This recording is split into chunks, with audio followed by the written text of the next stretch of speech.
My name is Zachary Goldman. I'm a senior associate at the law firm WilmerHale and an adjunct professor of law at NYU School of Law. The question is often asked why sanctions play such a prominent role in American national security policy. An adjunct to diplomacy and an alternative to the use of force, it is certainly true that sanctions play a central role in American national security today. It is also important, however, to remember that the use of economic tools to project power and achieve strategic objectives is as old as warfare itself. The predecessor to today's Office of Foreign Assets Control was established at the beginning of World War II to prevent the Nazis from accessing funds of occupied countries held in the United States, and OFAC was established in 1950 to help prosecute the Korean War. The modern era of sanctions in many respects began in the 1990s, when the landscape shifted from broad jurisdictional embargoes to sanctions that were narrowly targeted at individuals and entities engaged in wrongdoing. The 9/11 attacks marked another turning point in the sanctions policy tool development. At that point, the global community came together to make it more difficult for bad actors to make use of the international financial system for nefarious ends. In the last decade, spurred by the use of sanctions to control proliferation in Iran and North Korea, to arrest human rights abuses around the world, and to help manage other long-term foreign policy and national security threats like cybersecurity, sanctions have developed into an ever more precise and ever more targeted tool to achieve a broad range of objectives. Whether that's preventing Gaddafi from using funds to pay mercenaries during the uprising in Benghazi in 2011, to targeting certain categories of debt and equity issued by Russian banks and energy companies in order to dissuade Russia from further encroaching on Ukrainian sovereignty. Sanctions are becoming more narrowly tailored and more focused on addressing the specific motivation of wrongdoers. The US always tries to act in concert with allies when it's possible, but retains sanctions as a powerful tool linked fundamentally to the broad global use of the dollar in situations where it perceives a threat to its national interest.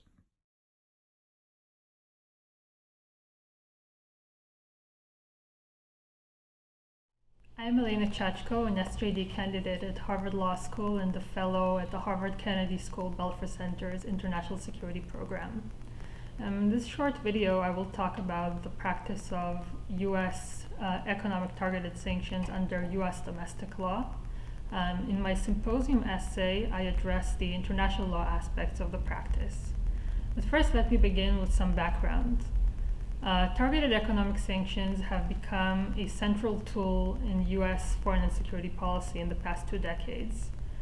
To mention only a few examples, the United States recently imposed targeted economic sanctions against Russian individuals and entities for interference with the 2016 presidential elections. Targeted economic sanctions have been applied against individual cyber actors responsible for cyber attacks against U.S. targets. Targeted economic sanctions have been a significant part of U.S. counterterrorism and non-proliferation policy. They have been very central in U.S. policy with respect to Iran, Syria, and a host of other policy issues. The legal basis for this practice consists of a number of statutes. First and foremost, we have the International Emergency Economic Powers Act, colloquially known as AIPA, which allows the president to take extensive economic measures in response to a threat that has a significant foreign element if he declares an emergency with respect to that threat. This authority includes the authority to block the assets of individual persons and entities. In addition to AIPA, we have the National Emergencies Act, as well as other statutes that provide for sanctions in specific contexts. Based on these authorities, the last 3 presidents have issued executive orders that now form the basis for the targeted economic sanctions programs currently in place, and they are mostly administered by the Office of Foreign Asset Control within the Treasury Department. Now, does this practice raise any difficulties under U.S. domestic law? The short answer is that the practice as such has robust support in legislation, regulation, case law, and practice.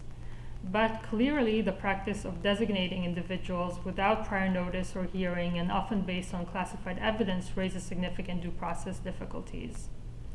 As a general matter, US courts have interpreted the President's authority under AIPA broadly, and they have not disputed the practice of imposing economic targeted sanctions as such. But courts have weighed in a number of cases where individuals sought review of their designations and identified due process violations in order that they be remedied. It is important to note, however, that in those cases, the targeted persons and entities were US persons, and therefore the standard of review that was applied to them was significantly more stringent than that would apply to foreigners who tend to be the average targeted persons or entities. The central mechanism currently in place in terms of due process is the one that OFAC operates, which allows individuals and entities to challenge their designation. According to OFAC, this is not a rubber stamp. It removes hundreds of names from the lists every year. But as I said, external oversight of its practices remains limited. And so the bottom line is that while the practice as such might be lawful under US domestic law, there might be due process issues in individual cases. And this is hard to evaluate in the abstract. We need more information about how the OFAC review mechanism actually works and what kind of disclosure and hearing it provides to targeted persons and entities. Without that, it is difficult to make any definitive determinations as to the legality of individual sanctions under US domestic law.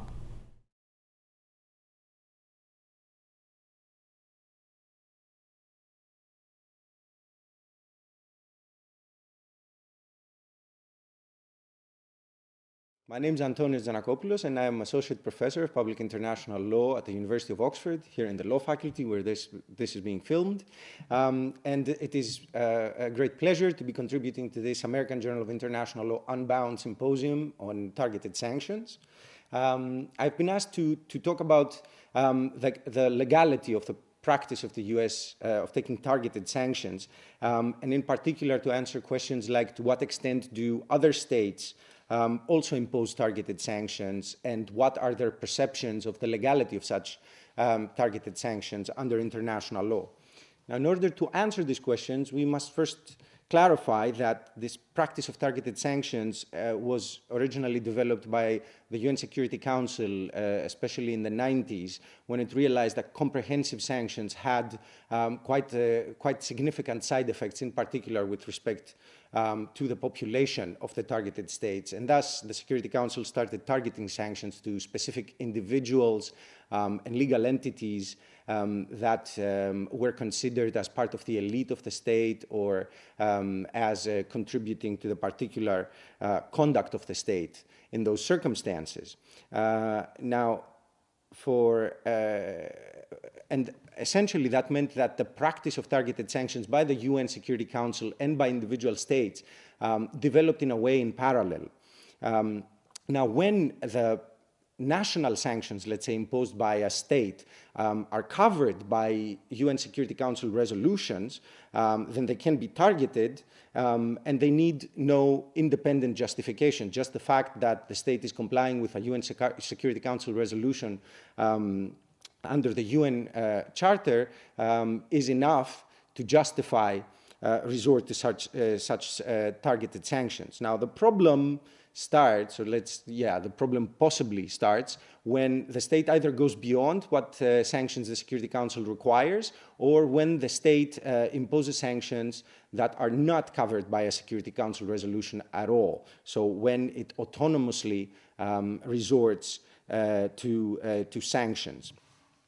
Now, here we need to clarify terms, and in particular the term sanction, which is used in everyday life, but in reality, as the International Law Commission has said, the term sanction should actually be reserved for collective action by international organizations, in particular by the UN Security Council, acting under Chapter 7 of the Charter. When we're talking about states autonomously taking measures that may be described on TV as sanctions. The term sanctions is not a technical term, so we need to clarify what we're talking about. And this relates quite a lot to the issue of their legality. Let me explain what I mean by that. So, for example, it is possible that a state may take certain measures against another state or its nationals or entities established under its law, which may be particularly unfriendly, but they are not unlawful. This is what in international law we call an act of retortion, and essentially it's an unfriendly but perfectly lawful act. So, for example, with respect to a state, that might be the withdrawal of voluntary aid that another state had been giving it. Or if you want to make it targeted as well, the refusal of admission of a foreign national or the revocation of a visa would be a targeted sanction in that non-technical sense, which would simply be an act of retortion. Now, this being a lawful act under international law, every state can determine who comes in its territory as a function of its sovereignty. When it's a perfectly lawful act, then it requires no justification under international law beyond the fact that there's no obligation to act otherwise. Now, the problem begins when a particular act is on its face unlawful under international law. That may be because there are particular obligations, for example, not to block assets or not to block trade with a particular state that have been assumed on the basis of an international treaty. For example, Iran is currently complaining in the ICJ that the reintroduction of sanctions by the US against it are in violation of the 1955 Treaty of Amity. There, these acts will require justification, either justification under the treaty or justification under customary international law as countermeasures. And of course, breaches of customary obligations may also require justification under general international law as countermeasures. That basically brings us to the question of countermeasures, and there it is crucial to say that an originally wrongful act may be justifiable, so a breach of an obligation towards a state and its nationals may be justifiable as a countermeasure when it is taken in response to a previous wrongful act. There are a lot of conditions for the taking of countermeasures, and we would have to discuss them like reversibility, proportionality, and so on and so forth. But there's no point in going into them now other than to say that they must aim to induce the responsible state, the target state, to comply with international obligations. As you quite understand, the question of legality of targeted sanctions cannot thus be answered in one fell swoop, as it were. We would have to discuss each particular measure taken by the state against the background of the rules that I've just described.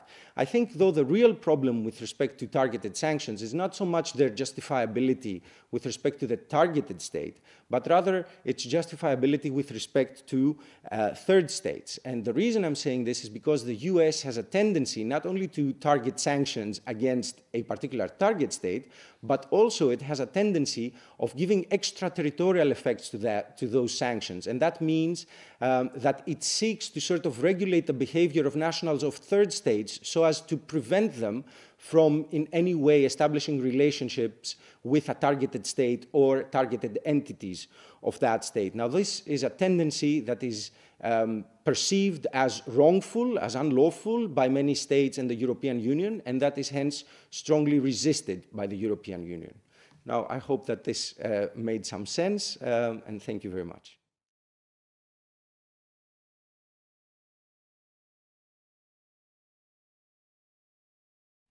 Hi, my name is Alexandra Hofer. I'm a doctoral researcher in public international law at the University of Ghent. Before we can discuss or determine whether sanctions are effective, a few factors have to be assessed first. The first step is to determine which goal the sender had in mind when it adopted the sanction, and therefore what the sender is trying to achieve. Second, we have to assess the context within which the sanction is working. And this isn't only limited to the relationship between the sender and the target, or to the target's internal politics, but it also requires taking into account how sanctions influence the broader environment, as this may influence whether or not a sanction will be successful. Now, with regard to the goal, in international law, we tend to focus on sanctions' coercive function, in the sense that sanctions are seen as an enforcement mechanism. If a state commits an internationally wrongful act, it is believed that by being sanctioned, this will influence its cost-benefit analysis and influence it into ceasing its wrongful behavior and complying with its obligations under international law. This is the rationale that is given to countermeasures, which, as defined by the International Law Commission, can be adopted in order to induce a state to comply with its obligations. The tricky part is that for political scientists, when it comes to coercing a change in behavior, sanctions are generally a failure. So we see here that there's a discrepancy between how international law expects sanctions to work and how political scientists believe sanctions work. But how do we explain this so-called failure of sanctions? This is where taking into account the context of a sanction becomes important. And if we're going to focus still on the coercive function, as I argue in the essay, it is important to not only take into account the material impact of a sanction on the target, so therefore how the sanctions impose costs on the target, but it is also important to take into account the non-material impact, so what I refer to as a social psychological impact of the sanction. And this refers to the stigmatizing function of sanctions. So as I said, sanctions in international law can be used to enforce compliance with an obligation. And so when sanctions are adopted in this manner, not only is the sender imposing a cost on the target, it is also signaling the fact that the target is a wrongdoer or a deviant. And this points to the signaling function of sanctions, which is equally important to international law as it helps determine what norms lie at the basis of the international legal order. The interesting part is that the combination of coercion and stigma, which is the other side of the coin when it comes to signaling, is that sanctions then resemble a form of punishment. And this is particularly strong, for it not only becomes how does the target react to being sanctioned, but the question becomes how does the target react to being punished? And this is rather problematic from an international law perspective, as states are believed to be equal. And punishment implies a hierarchy, therefore going against the very principle of sovereign equality between states.